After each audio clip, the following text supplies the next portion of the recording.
My name is Jamie Piles. I joined Samaritan in December of 1996. We were homeschooling our kids, and we were already thinking outside the world's box, if you will. And I saw a little tiny classified ad about this new kind of idea I'd never heard of before. My first reaction was, that's the kind of thing that we would do, isn't it? And so I finally called the number, talked to them, and the more I asked them questions, the more I liked their answers.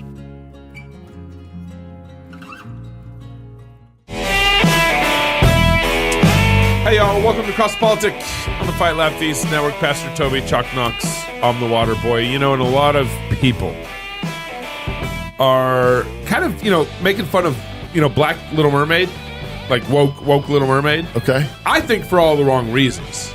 Okay. I think Black Little Mermaid's not believable because she's swimming. What? What? What does that even mean? He's being racist. It's a racist joke. I don't know what this even means. Yeah, All right, moving right along. Page 50. All right. George Gilder. Page 50 is a distinctly Christian marketing company striving to help Christian-owned businesses grow and succeed in our digital age. They don't want just to make a paycheck. They want to change the world, and that means building it alongside you. The mission is bigger than just Sunday. Page 50 wants to help Christians recapture the work week, economic and political influence, and the public square. Page 50 doesn't work with just anybody, but if you're a Christian believer, they want to work with you. Visit page50.com. That's the word page, the word 50, FIFTY.com, and see what they can do for you today. That's page50.com. Why are you bringing up sore stuff, Gabe? There's something that's going on here. I don't know what this means. But I'm grateful that we have George Gilder with us today. He is one of the leading economic... The controversial George Gilder. Yeah. He's been crazy. Flamethrower for decades. Yeah. One of the leading economic and technological thinkers of the past, I don't know how long, 50 years probably by now. At least. Is the author of... I'm 83. Okay, so 83 years. He's been throwing flames. Straight out the womb, baby. Yeah, he did. Including the book. He's the author of the book Men in Marriage. He's a founding fellow of the Discovery Institute, an influential venture investor. He lives with his wife in Western Massachusetts. His brand new book is Life After Capitalism. Mr. Gilder, thank you for joining us on CrossPolitic again. Glad to be here. You didn't run a 5K this morning, did you? Because you tend to do that. You did that before our conference last year. Yeah. Well, I got a slight Achilles problem running in the World Championships in Torun, Poland a couple months ago. So I've been relegated to a fitness center where I do a fake 10K actually this afternoon on an elliptical machine. So I hope to finish my 6 weeks of elliptical and return to running in 4 days. But pray for my Achilles tendon if you can. We will. Only when I'm running 10K is somebody chasing me, and I'm done in about 5K. Or I'm swimming. George, as a proponent of free markets, what do you mean by life after capitalism? Well, it's worth understanding that capitalism was named by Karl Marx. And Karl Marx upheld materialist determinism. But little understood is that Adam Smith, even though he was a theist and a great philosopher, also mimicked physics. He wanted to repeat an economic model that captured the kind of determinism and perfection of Isaac Newton's great machine of gravity. It was going to be transformed economics in the form of economic incentives, and human beings were reduced to a puppet of rewards and punishments. And I call this the materialist superstition, and it's twisted all economics for decades, centuries, and today I think it's actually undermining capitalism in a serious way. So I'm introducing the information theory of capitalism that says that human creativity in the image of our creator is the foundation of economic growth and progress. Wow. You're basically saying like economies are personalized. They're made up of people. They aren't made up of kind of this brute force of incentives and punishments. If you is that kind of what you're arguing there? Yeah, that's right. It's.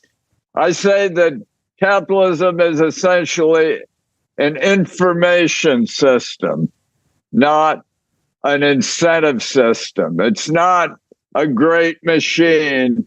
It's not a science of scarcity. As Thomas Sowell pointed out decades ago, 1971, the Neanderthal in his cave had all the physical resources we have today. The difference between our age and the Stone Age is entirely the expansion of knowledge. And and knowledge has no limits. So I'm transforming economics from a great machine based on scarcity and zero-sum games into a science of abundance based on creativity in the image of our creator. Yeah, I just love that. Yeah. I love that starting point. I want you to expand on that notion of materialism as sort of the chief modern superstition. What do you mean by that? They believe that wealth is essentially physical things, scarce resources. And therefore, implicitly, if one person gets more of these scarce resources than another person, other people have less resources. And so somehow economics connotes a zero-sum game. The rich are somehow exploiting the poor. It's a model that emerged from Marxism, and it's kind of applied cosmetics.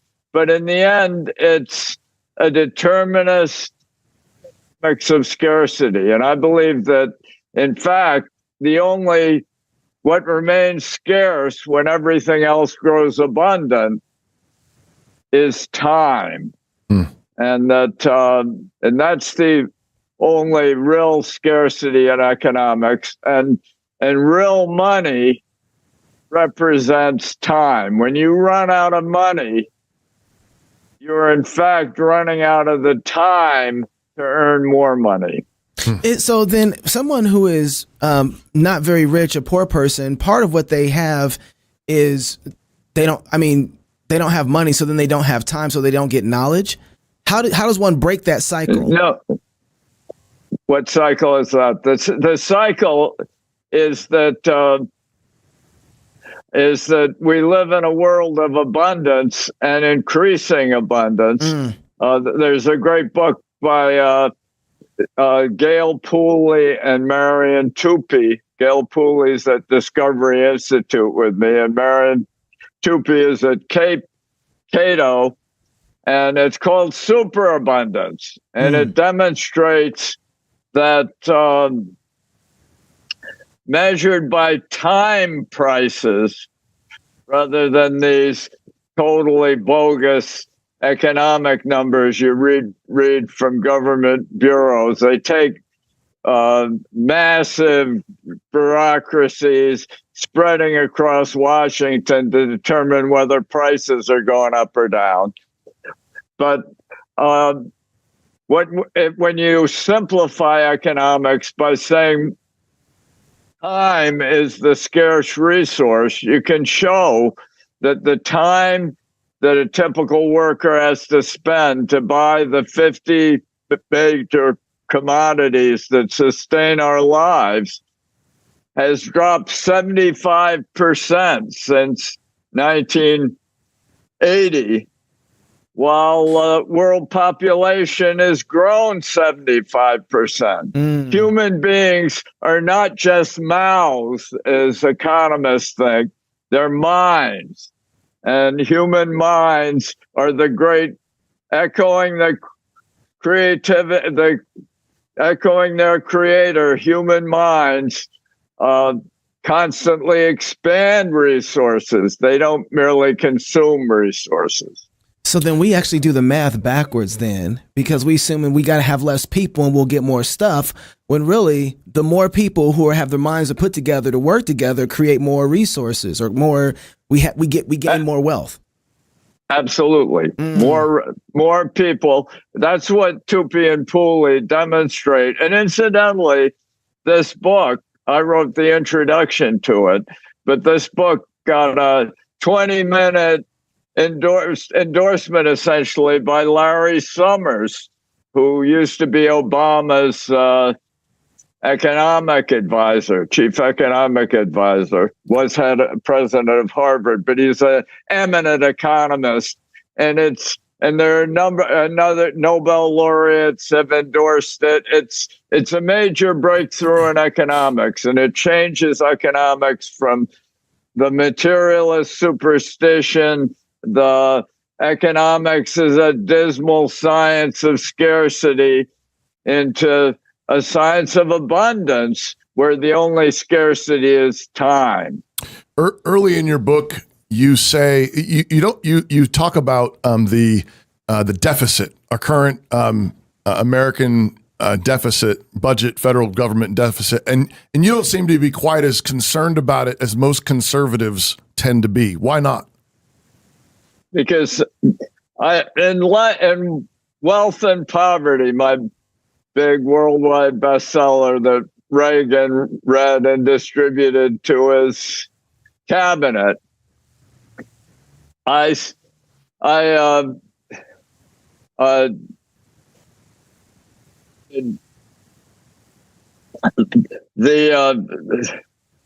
what was the question? I'm sorry. Wealth and Poverty. It's something I said in Wealth and Poverty. What was the question? You don't seem to be as concerned about the federal deficit. The deficit. I quoted Macaulay's History of England, and Macaulay wrote some of the greatest prose in the history of economics, in describing the massive growth of the British deficit, all during the Industrial Revolution and the spread of the English Empire all around the world. The English national debt constantly expanded, and all the leading economists, every last one of them, deplored the national debt of Britain. They said it was going to bring us down one of these days, and maybe next year it would be all right, but soon enough, the whole economy would collapse. The only thing that matters is freedom and entrepreneurial creativity. As long as that isn't hampered, then the debt is sustainable. But if we declare a climate change religion and shut down the economy for COVID or something, and just generally succumb to this economics of stinginess and scarcity, we are doomed, regardless of whether we have a debt or not. Jimmy Carter almost balanced the budget and balanced our trade and had the worst economy in our recent history. What matters is this growth of knowledge and learning and freedom and faith. It's not some accounting analysis that economists provide. George, most, kind of the gaps here are the worldviews here are usually atheists are some sort of Marxist socialist, and usually Christians are some sort of kind of free market capitalist. How much of kind of your economic worldview is being driven by your Christian faith in the Bible? Well, I certainly, a key theme is that you don't get rich by taking, you get rich by giving. That essentially, wealth is a product of altruism. Entrepreneurs have to respond to the needs of others, and they have to collaborate with others, and they have to respond to the creativity of their creator. This is the entrepreneurial role in the world, and it conforms with Christian truths. It doesn't deny Christian truths as the idea that human beings are kind of functions of carrots and sticks and rewards and punishments, that incentive model. Now, the other facet of information theory, which also accords with Christian belief, I think, is that creativity always comes as a surprise to us. Information, as Claude Shannon said, is unexpected bits. It's the amount of information. If everything I say to you today you already know, no information is being transmitted. Information is unexpected discoveries, and creativity always comes as a surprise to us. If it didn't, as Albert Hirschman said, we wouldn't need it. Yeah. And government planning would work.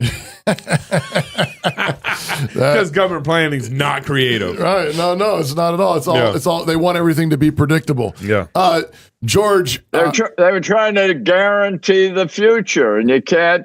Right. And God doesn't allow us to guarantee our futures. Yeah, that produces poverty and failure.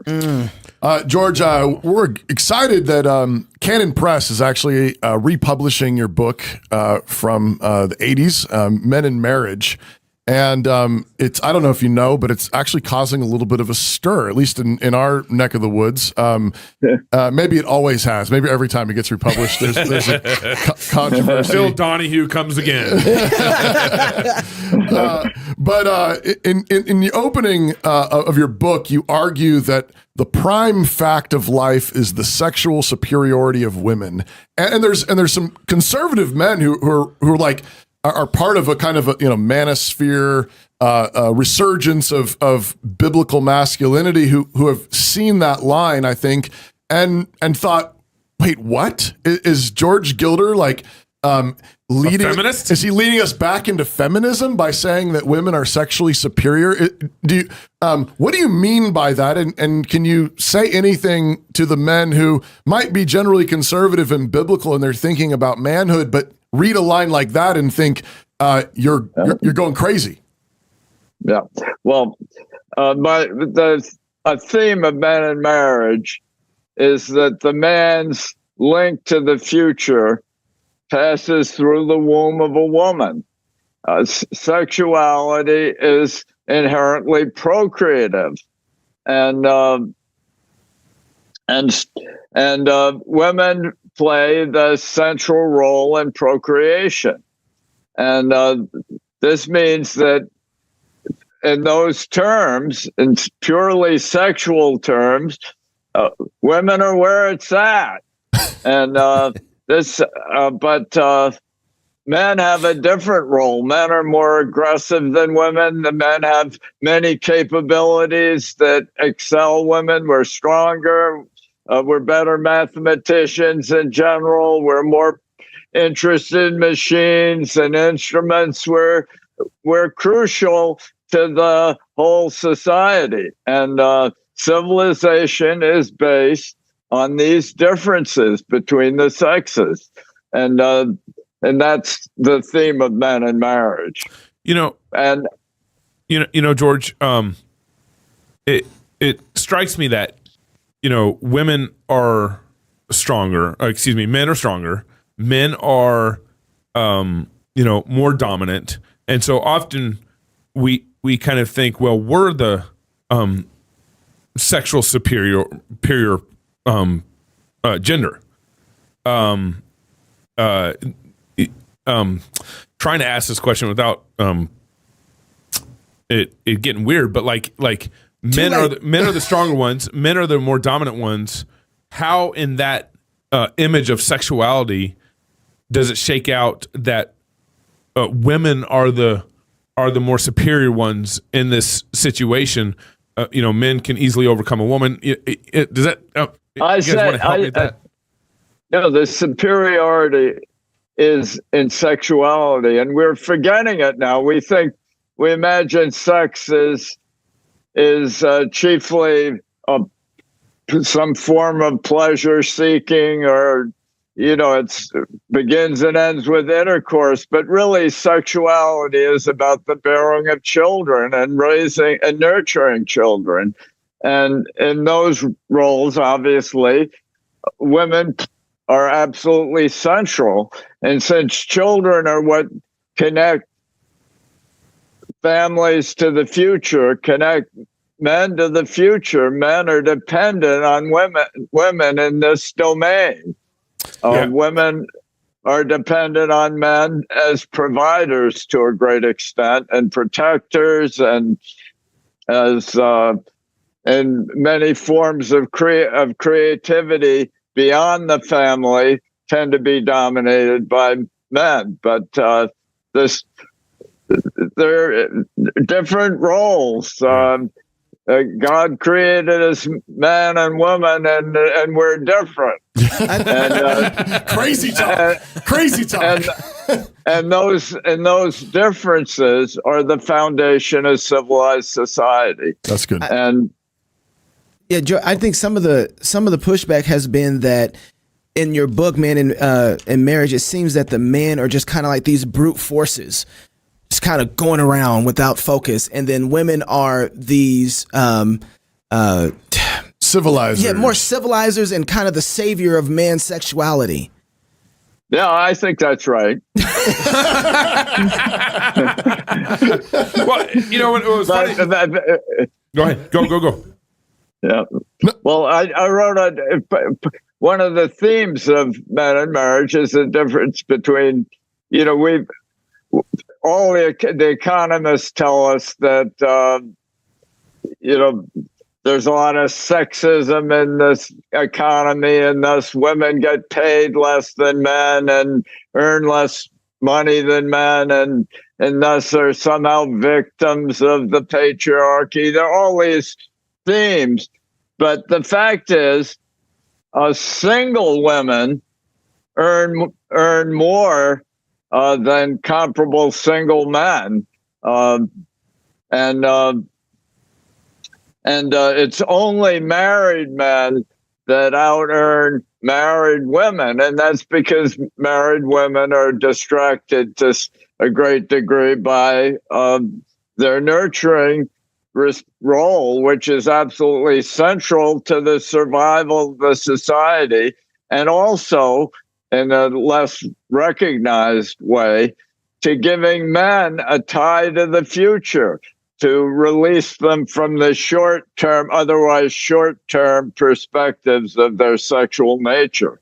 I think, though, I want to push back a little bit, George. Don't hurt me on this. But it seems, though, that this makes woman out to be a more moral individual, where I think, like, for instance, a long time ago, like, let's say 30, 40 years ago, women weren't invested in porn the same way they are today. There is a difference in the moral ground that's been lost. Go ahead. Invested in porn, or what? Yeah.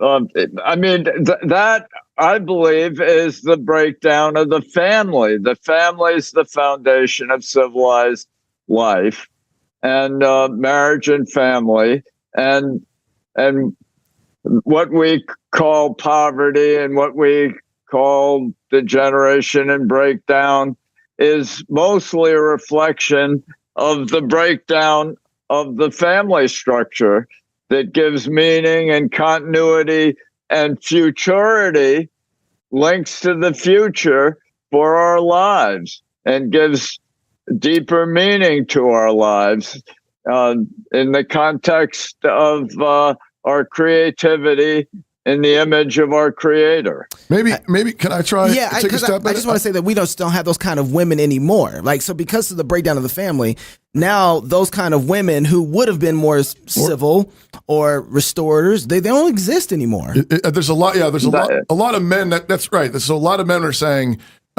now, maybe in the 70s and 80s that was still the case, but many of them are saying a lot of women have slept around. A lot of women have done the porn thing. Many women have had multiple abortions. Many, chasing their careers. And many women have chased the career thing. And so some are saying, doesn't it take two to tango, George? Don't both men and women need to be civilized? And yeah, that's why you need the church. Why you need faith.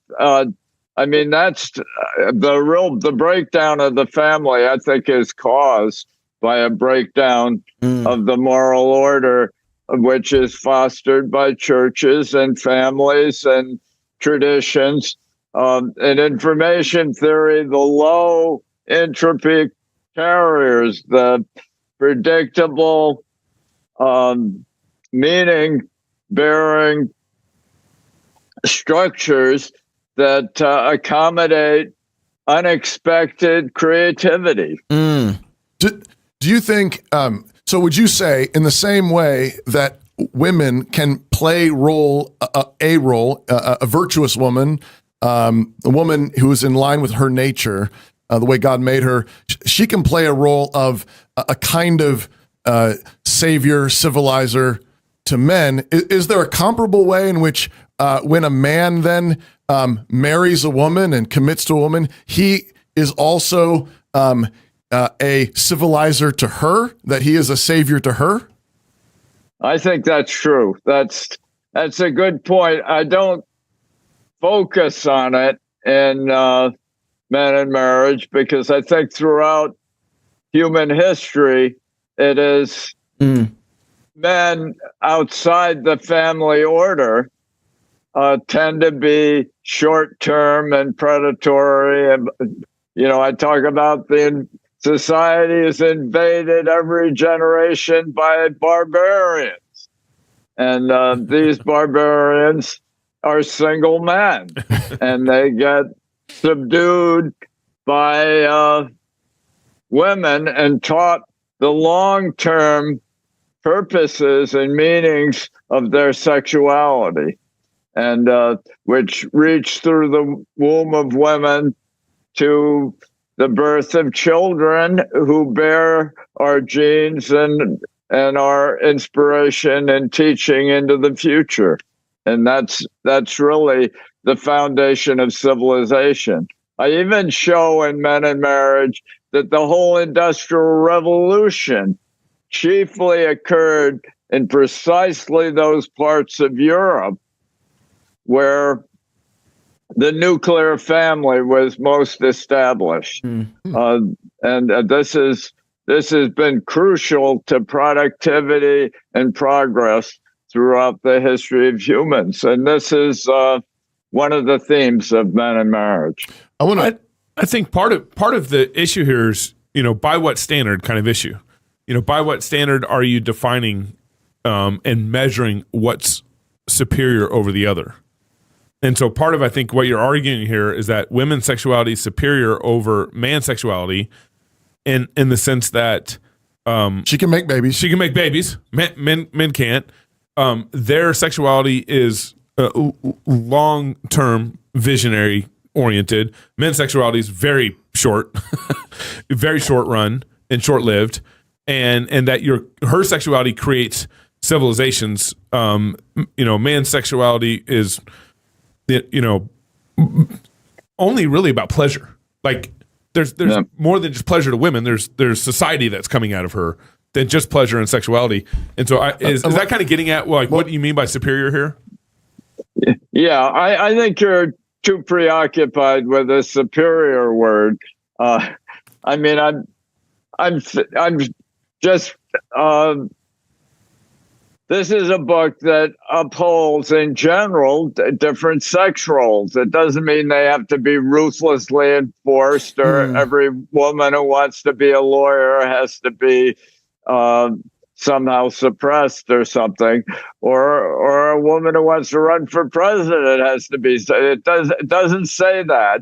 It just does say that civilization is based on the familial order, on men supporting particular women for a lifetime in order to be able to claim particular children as their own and have their genes and their identities extended into the future and their lives given a long-term meaning rather than a short-term predatory sexuality.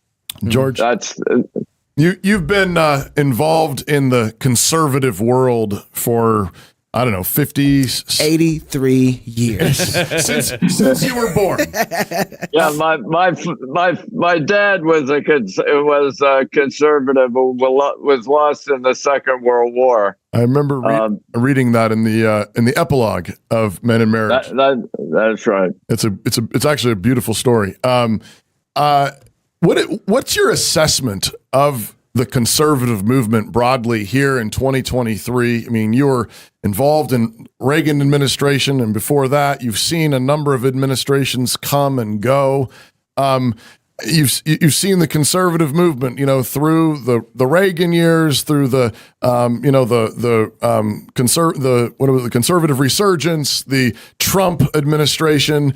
As one of the sort of grandfathers of the modern conservative movement, what is your assessment? How are we doing as a conservative people in general? Are you optimistic? Are we heading in a healthy direction, or are you pessimistic and think we're in big trouble?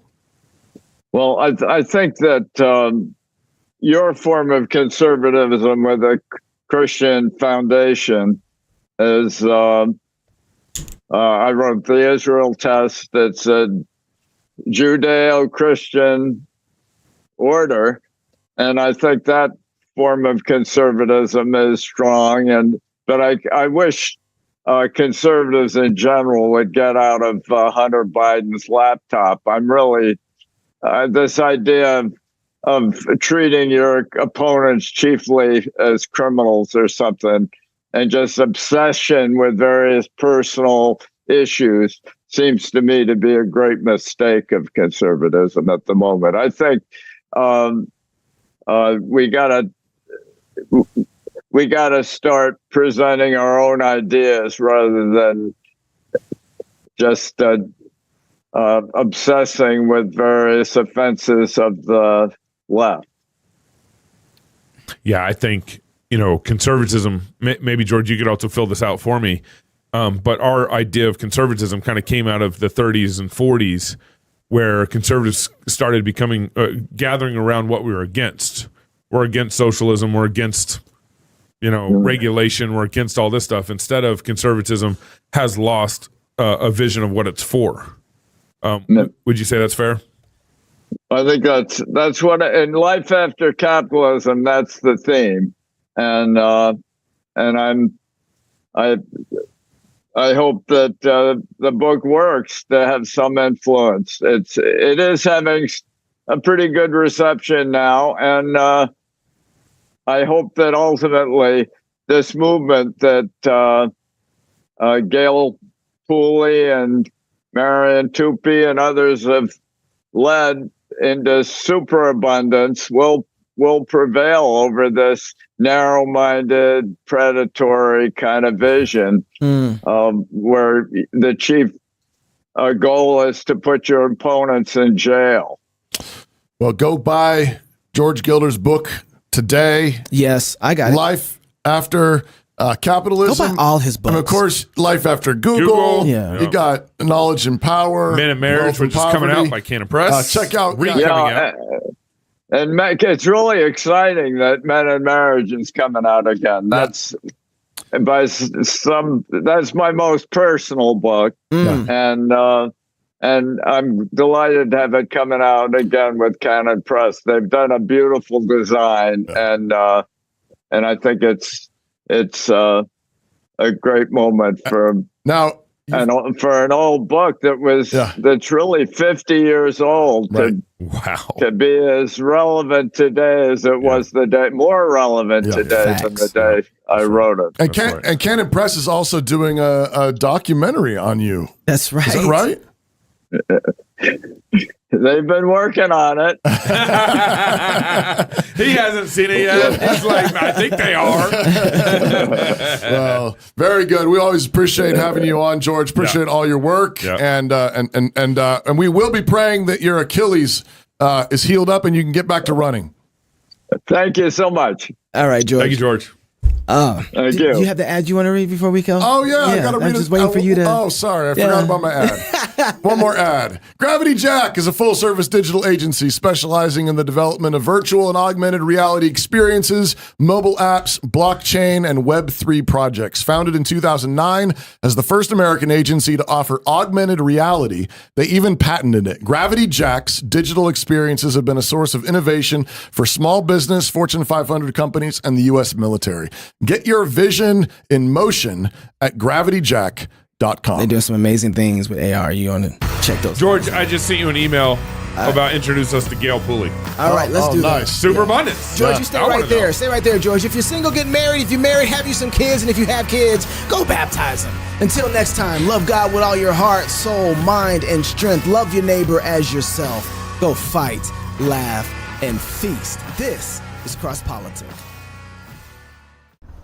When I grow up, I want to work for a woke company, like super woke. When I grow up, I want to be hired based on what I look like rather than my skills. I want to be judged by my political beliefs. I want to get promoted based on my chromosomes. When I grow up, I want to be offended by my coworkers and walk around the office on eggshells and have my words policed by HR. Words like grandfather, peanut gallery, long time no see, no can do. When I grow up, I want to be obsessed with emotional safety and do workplace sensitivity training all day long. When I grow up, I want to climb the corporate ladder just by following the crowd. I want to be a conformist. I want to weaponize my pronouns.